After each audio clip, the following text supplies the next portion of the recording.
सगळ्यांचं स्वागत आहे चॅनलवर. मी नम्रता आणि आज आपण बनवणार आहोत भोपळ्याच्या सालीची चटणी. तर चला सुरुवात करूया चटणीला.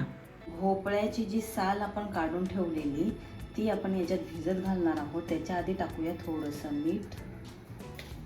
ते पाणी मिक्स करून घेऊया आणि ह्या आपण ज्या भोपळ्याच्या काल साली काढून ठेवलेल्या त्या 5 मिनिटं याच्यात भिजत ठेवूया.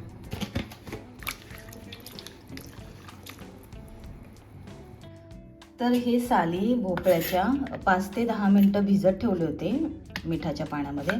आता आपण ह्याला बारीक बारीक चिरून घेऊया किंवा तुम्ही खिसून पण घेऊ शकता.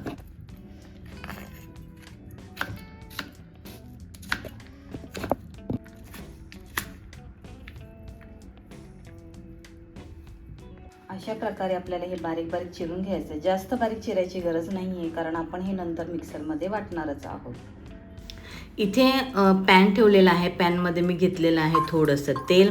त्याच्यात टाकलेले आहे 3 मिरच्या, थोडीशी हिंग आणि हे थोडंसं आपल्याला परतून घ्यायचं आहे. त्याच्यानंतर इथे टाकलेलं आहे मी सफेद तीळ आणि थोडंसं खोबरं मी खिसून घेतलेलं आहे.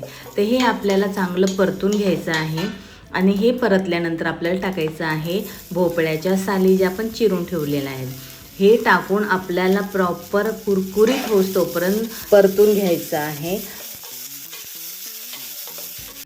तुम्ही बघू शकता मस्त असं परतून झालेलं आहे. त्याच्यानंतर टाकायचे आहे हळद आणि हे सगळं मिश्रण थोडंसं थंड करून घ्यायचं आहे आणि मिक्सरच्या भांड्यामध्ये टाकून घ्यायचं आहे. त्याच्यात टाकायचं आहे थोडीशी चिंच, थोडंसं गूळ आणि मीठ टाकून घ्यायचं आहे आणि हे मिश्रण आपल्याला हळूहळू मिक्सरमधून जाडभरडच काढायचं आहे. एकदम बारीक करायची गरज नाही आणि फिरवून काढल्यानंतर आपली ही चटणी तयार आहे.